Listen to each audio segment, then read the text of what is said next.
What's happening, sir? I'm tired. We are both tired. Yeah. We've had a rough go of it over the weekend. Yeah. Anyway, A little more progress. We got the speedo cable out. Trans cross members out. behind me. Yep, it's right there. All that stuff's done and out. Ready to take the trans out.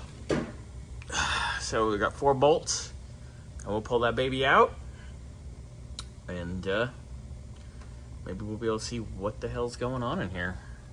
If not, then we'll pull the starter and pull the bell housing off and go from there.